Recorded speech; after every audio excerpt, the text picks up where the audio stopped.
Allah berikan kenikmatan tapi dia tidak pernah dikasih sakit, tetapi dia mengatakan ana rabbukumul a'la, aku adalah Tuhan semesta alam. Maka dia dilaknat oleh Allah, diazab oleh Allah Subhanahu wa taala.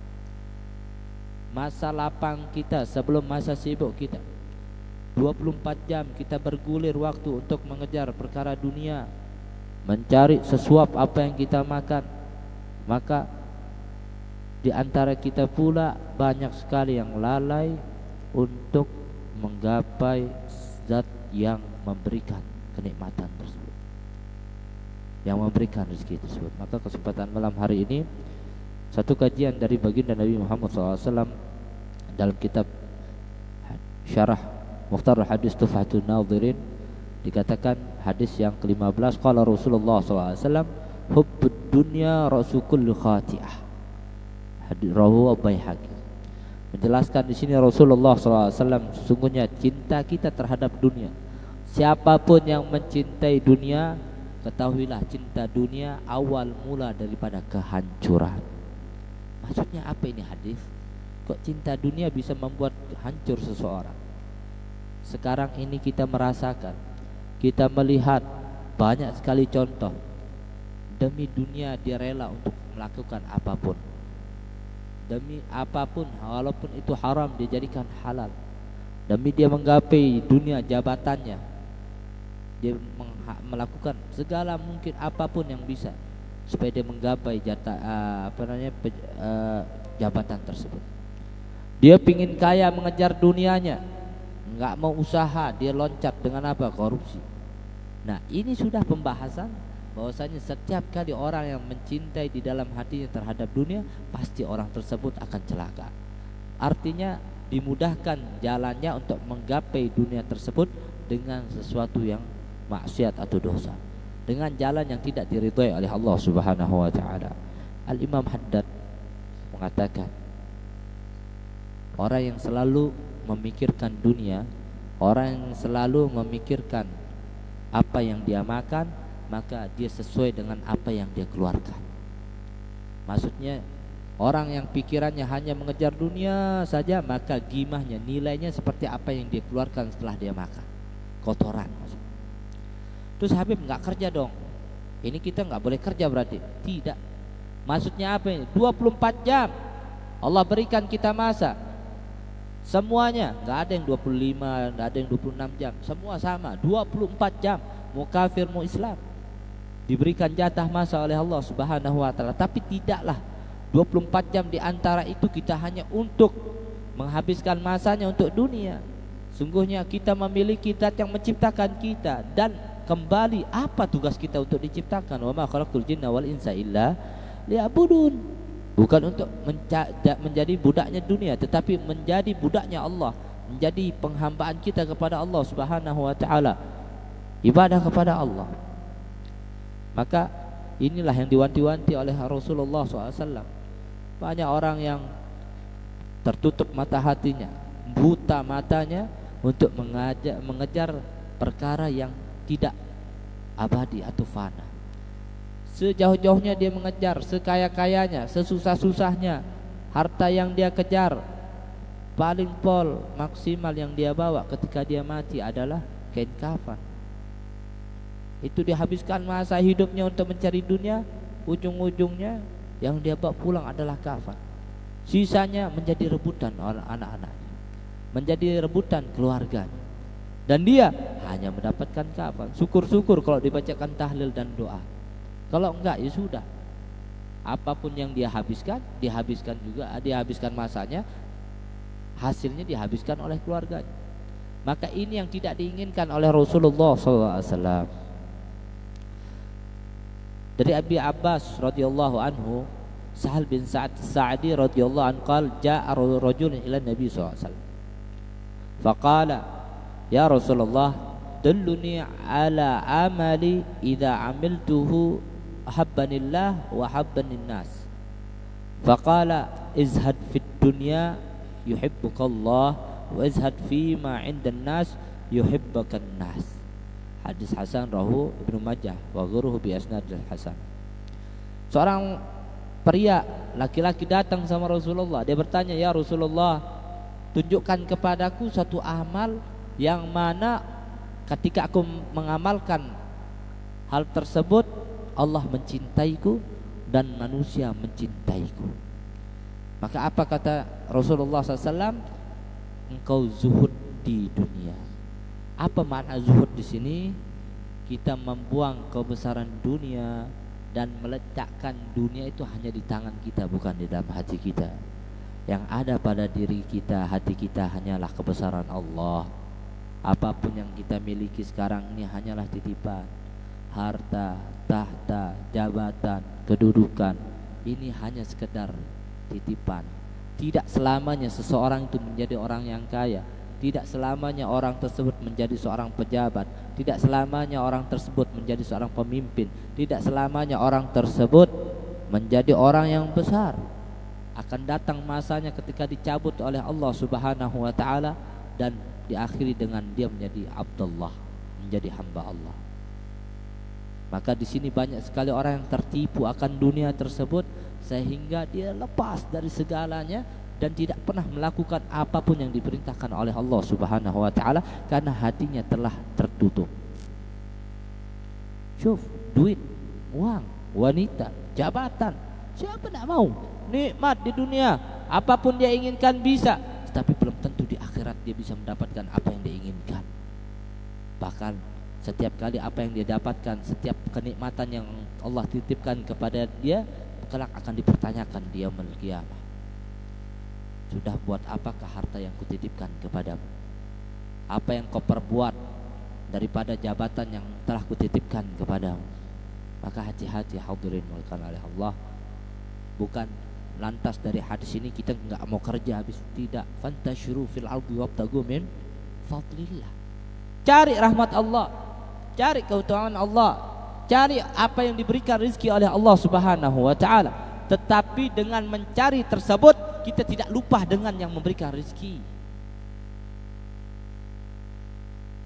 Suatu ketika ada sebuah kisah, dia pedagangnya orang saleh. Pedagangnya orang saleh, masya Allah, minas salihin. Dia mau berdagang, dia mau jualan, dia pergi ke pasar. Pas dilihat di pasar, oh ramai sekali ini orang-orang yang berjualan. Dia pindah lagi, dia cari tempat yang agak sepi. Dia masuk di suatu pertokoan, dilihat ramai juga. Dia cari lagi sampai ketemu lorong, sebuah lorong yang enggak ada orang, jarang sekali lewat di sana. Dia buka dagangannya di sana, enggak ada orang yang lewat. Tetapi ketika itu ada satu orang lewat, dia katakan, wahai fulan, mengapa engkau buat dagangan di sini? Kenapa tidak di pasar sana atau di dekat toko sana? Di sana banyak orang belanja. Di sini siapa yang mau belanja? Di sini siapa yang akan membeli melihat barangmu? Maka dijawab ini sama orang soleh, dia katakan, sesungguhnya kau tahu malaikat Israel? Tahu malaikat Israel? Siapa? Hah? Siapa malaikat Israel? Malaikat pencabut nyawa. Kau tahukah? Ditanya dia sama orang saleh ini, apa kau tahu malaikat Israel? Tahu. Apakah kau pernah mendengar malaikat Israel salah mencabut nyawa orang? Salah alamat di dalam mencabut nyawa orang? Dikatakan tidak. Tidak akan pernah salah alamat ketika malaikat Israel mencabut nyawa orang. Ya kalau salah cabut nyawa terus gimana cara baliknya? Enggak pernah salah. Apapun yang diizinkan oleh Allah, diperintahkan oleh Allah, langsung Israel mencabut daripada nyawa orang tersebut. Nah begitulah, malaikat Israel tidak pernah salah di dalam mencabut nyawa seseorang. Dan begitu juga Allah Subhanahu wa ta'ala tidak akan pernah salah alamat ketika memberikan rizki terhadap hambanya. Bahkan dimanapun kita berada, Allah pasti kok memberikan kita rizki. Sudah ditakdirkan dari kita lahir. Bahkan ketika kita masih dalam kandungan ibu kita, nggak ada di antara kita waktu masih ada di kandungan ibu kita jadi Gojek, jadi Grab, dagang di pasar, ada buat makan. Ada enggak? Coba saya mau lihat, ada yang mungkin dalam kandungan ibunya berdagang gitu, jual online. Enggak ada. Terus siapa yang mau hidupkan kalian di dalam tubuh ibumu? Siapa yang memberikan rezeki kepadamu? Allah Subhanahu wa ta'ala. Kau lihat sekarang burung yang terbang, dia nggak pernah jadi pejabat, nggak pernah jadi presiden, gubernur, atau dia nggak pernah jadi tim sukses, dia nggak pernah jadi Gojek, nggak pernah buka toko, nggak pernah jadi bos tahu sama tempe, ngudak-ngudak kedelai juga nggak pernah. Betul apa enggak? Kalau ada itu saya beli dia, nggak apa-apa, burung ajaib namanya. Tetapi kok bisa kenyang? Cuman dia keluar pagi, dia keluar dalam keadaan lapar dan pulang dalam keadaan kenyang. Burung nggak punya akal, cuman punya insting, tapi Allah berikan rezeki kepadanya. Lah kita Abdullah, kita ini hamba Allah, punya akal, punya pikiran, masih takut atas rezeki yang Allah berikan. Maka keluar al-harakah barakah, kata guru saya. Ketika kita mau berniat baik keluar mencari nafkah, Allah akan kirimkan rezeki. Tetapi jangan harap rezeki kita berkah, jangan harap rezeki kita banyak ketika kita jauh dengan sang pemberi rezeki. Yuk enaknya seperti ente kerja sama bos ente sekarang, tapi ente ini absen mulu, tidak pernah hadir. Umpamanya jadi bos tahu tempe di sini, ente kerja sama ana, orangnya harusnya tiap hari ente datang sama ana 3 minggu, seminggu 3 kali, seminggu 4 kali. Kira-kira ana sayang ente apa ana pecat ente? Ya umpama anak masih baik, tapi tidak mungkin gak anak gaji full ente, tidak mungkin, mustahil ada bos kayak gitu anak mau kerja sama dia, nggak mungkin. Yang ada apa? Potong gaji. Kenapa? Kamu kerja tidak becus, kamu kerja tidak pernah sesuai dengan yang saya perintahkan. Lah kita ini punya Allah dan yang maha menciptakan kita. Kita berdosa tiap hari, tapi Allah masih berikan kita rezeki. Kita dosa tiap hari, lekak, lihat maksiat, dengar gibah, lihat sesuatu yang haram, tapi tidak pernah Allah kasih kita lapar. Tidak pernah Allah kasih kita ini sampai mati kelaparan. Rezeki kita bahkan ada, tetapi kurang berkah di antara itu. Kenapa? Karena kita jauh dari Allah. Seandainya kita menjadi orang yang dekat sama Allah, dunia akan mengejar kita. Aulia Allah, siapa kamu lihat? Guru-guru kita, para ulama kita yang ahli zuhud, ya, ahli zuhud yang tidak ada dalam hatinya mencari dunia. Kita lihat apa yang terjadi. Mereka lah yang dikejar oleh dunia. Mereka dikejar oleh dunia, sebagaimana mereka dikejar oleh bayangan. Lah kalau kita ini mengejar dunia, kenapa bisa terjadi? Bedanya kita, mereka karena taat kepada Allah. Dia kekasih Allah, dia dekat sama pemberi rizki, sehingga rizki tersebut mengejar mereka, dunia tersebut mengejar mereka. Berbeda dengan kita, budak dunia, kita yang mengejar dunia, sehingga kita seakan-akan menjadi budak mereka, menghabiskan masa untuk mencari mereka saja, untuk memenuhi perut kita saja, sampai kita lupa siapa yang menciptakan kita, siapa yang memberikan kita. Maka ketika kita mencari sesuap daripada rezeki tersebut, niatnya untuk apa? Menjalankan perintah Allah. Karena mencari rezeki ini adalah perintah Allah, maka itu akan menyebabkan kalian disayang oleh Allah, dimudahkan rezekinya. Berbeda orang yang mencari rezeki untuk apa? Untuk kaya. Untuk kaya, ketahuilah mereka akan dihisab oleh Allah Subhanahu wa ta'ala. Orang tua kita dulu cari rezeki bukan buat kaya, yang penting anaknya bisa kenyang, anaknya bisa makan sehari cukup. Berbeda dengan orang sekarang, terlalu banyak berangan-angan. Oh aku supaya sukses, punya rumah, punya istri 4, punya helikopter, punya semua. La ilaha illallah Muhammadur Rasulullah. Boleh khayal, silahkan, tetapi yang makgul, yang masuk akal. Silahkan kalian menjadi orang sukses, bos, silahkan, tapi hati-hati, semakin kaya seseorang itu semakin besar ujiannya. Orang yang zuhud meletakkan dunia hanya di tangannya. Sesungguhnya apa yang Allah berikan ini hanya pinjaman.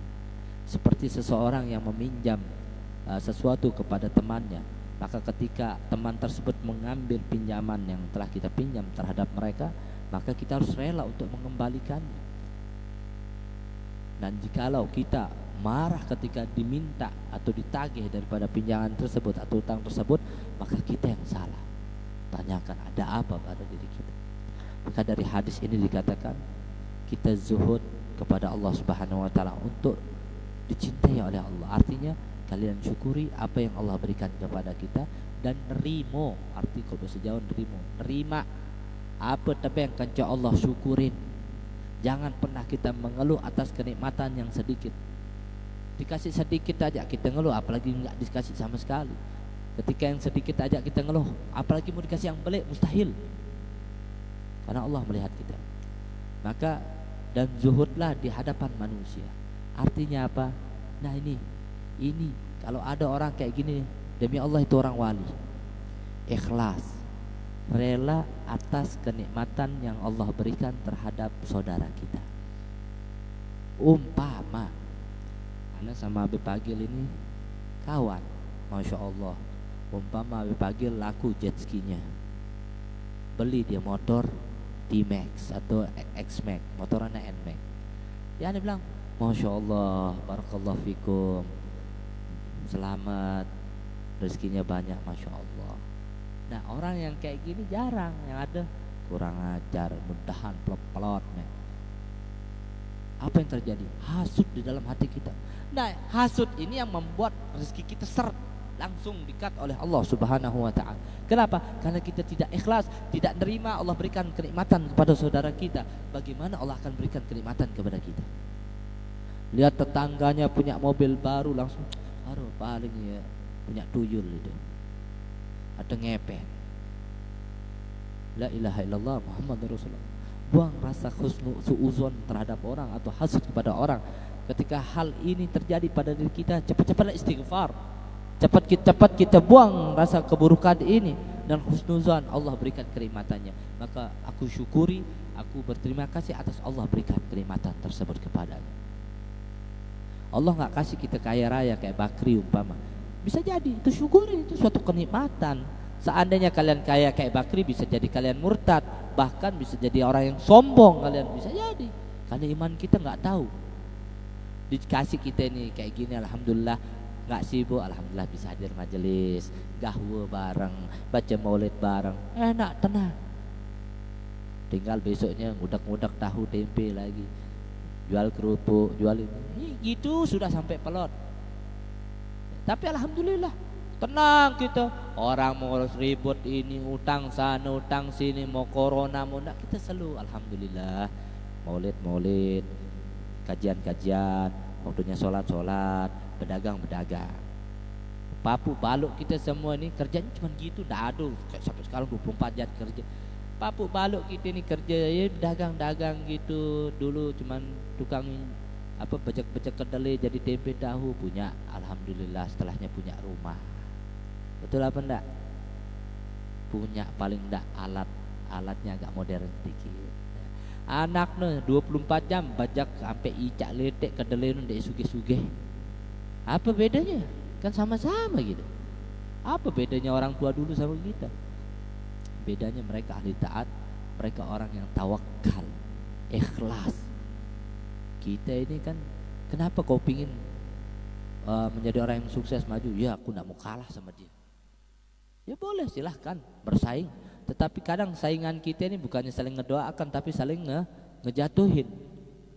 Kecuali orang-orang yang dirahmati oleh Allah Subhanahu wa ta'ala. Umpama ana sama Master Darbuka, Sahdan umpama atau Zidan. Ana ini Master Darbuka, dan Sahdan sama Zidan ini juga Master Darbuka. Harusnya, masya Allah, kamu belajar langsung sama dia, silahkan, jangan sama. Jarang yang ada, Dendek, aduh anak baru kemarin sore tuh, anak dari awal. Nanti belajar sama anak. Yang ada seperti itu. Jarang ada, enggak, sida belajar sama itu anak. Baru, enggak, anak bisa. Enggak, sida kan masternya, enggak. Jarang. Pernah nemuin kayak gitu?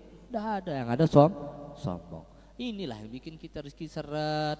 Ada corona, enggak ada corona, pada dong bulat penuh dong, susah sepi, ngeluh aja tiap hari. Ya Allah, kado beli Soraya aja nih bau nih. Kado beli rokok dong, nih bau. Kenapa? Mau rezeki lancar, sholat subuh telat. Betul enggak ini? Anda ngerasain juga. Bukan karena corona dan lain sebagainya, enggak. Karena kita taat, kita kurang. Seandainya orang ahli taat, dia udah hatinya ke Allah, dia akan tenang, ikhlas. Tinggal dia besok pagi dia ibadah, ada rezeki alhamdulillah, enggak ada ya dia perbaiki diri supaya dapat rezeki, dia cari. Sudah waktunya ibadah, ibadah. Sudah itu aja sampai dia mati kayak gitu. Maka orang yang tenang, kan kita hidup ini kayak semalam saya ceramah, kita hidup ini cuma kita cari satu kok, ketenangan. Yang kita cari cuma satu, ketenangan dalam hidup ini. Harta mustahil. Bohong orang yang mengatakan dengan banyak harta itu tenang. Udah dikasih kaya nih bingung, wah cari satpam. Kenapa cari satpam?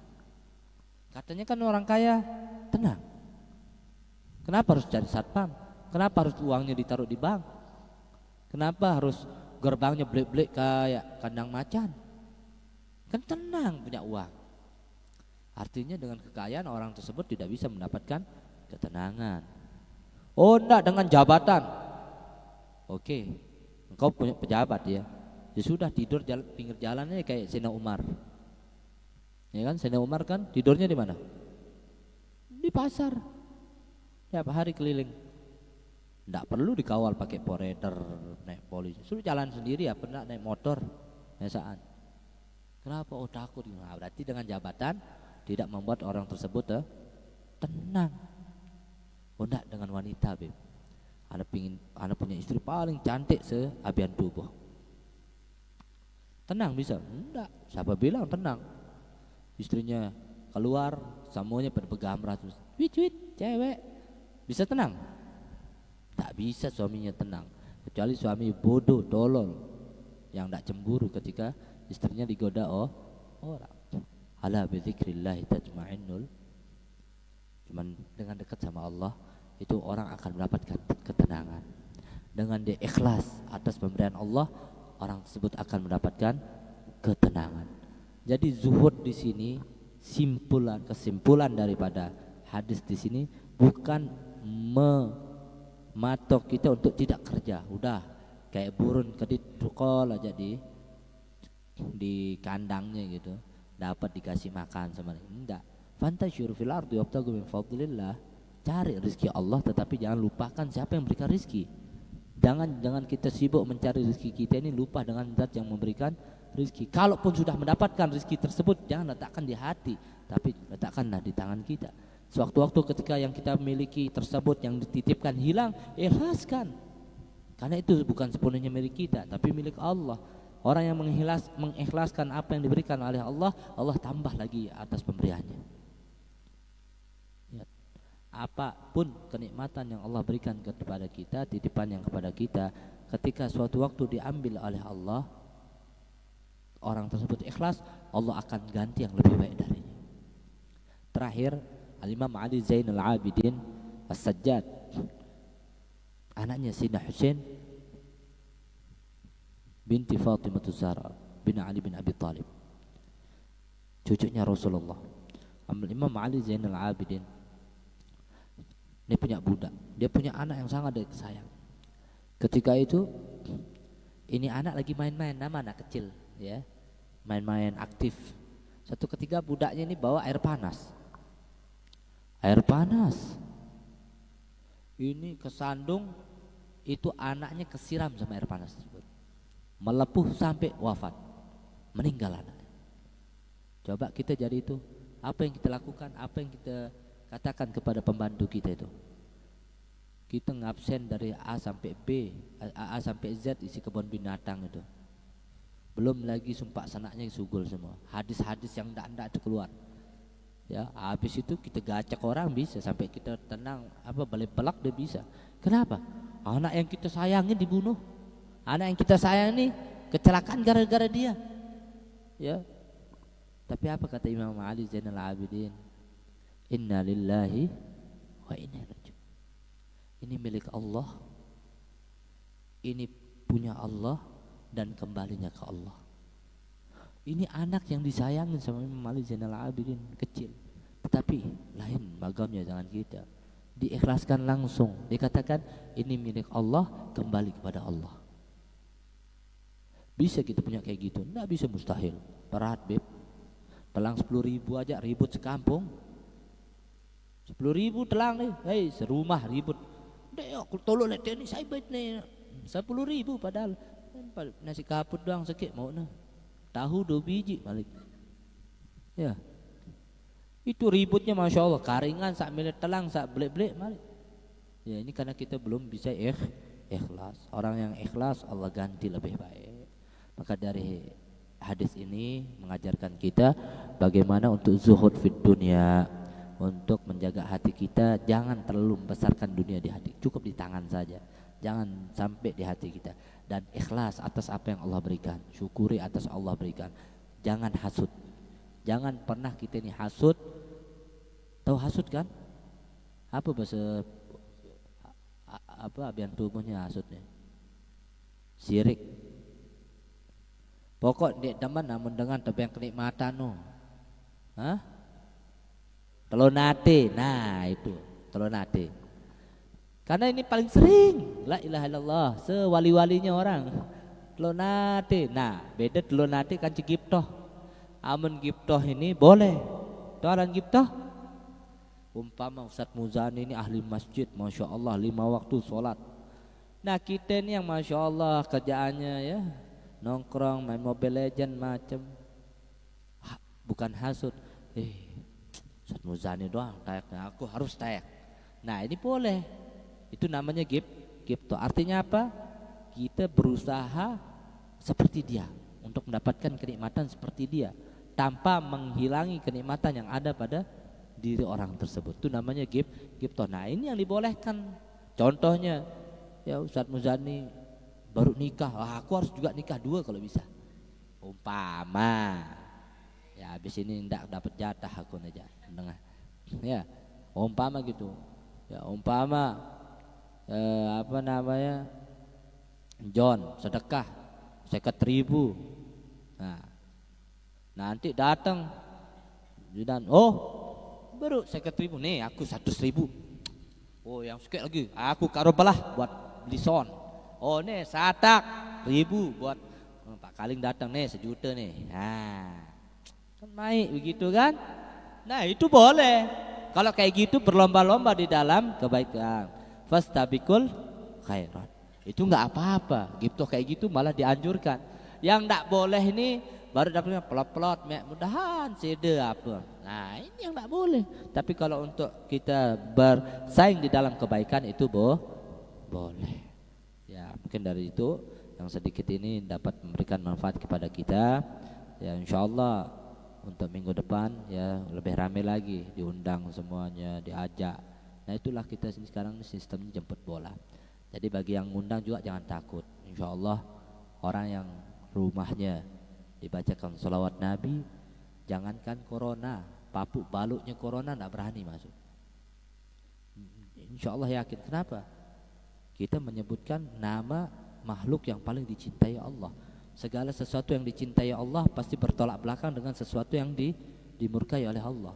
Penyakit, wabah, bencana itu kan murkanya Allah. Dia tidak akan bisa mendekat dengan sesuatu kebaikan yang Allah perintahkan. Maka perbanyaklah tempat-tempat kita membaca Al-Quran, zikir, maulid Nabi, salawat Nabi. InsyaAllah tempat itu akan diberkahkan, dimudahkan, berkah, rahmat, rezekinya mudah, tolak bencana semuanya InsyaAllah. Dan kita semua ini hadir, niatkan setiap kali yang kita ini hadir majelis apa ini, Allah, niatkan dalam hati kita, Allah angkat segala bencana ini, Allah angkat musibah ini, Allah angkat segala wabah, biar kita bisa kembali ibadah dengan tenang, dengan nyaman, dengan enak, dengan nikmat ya insya Allah jemaah.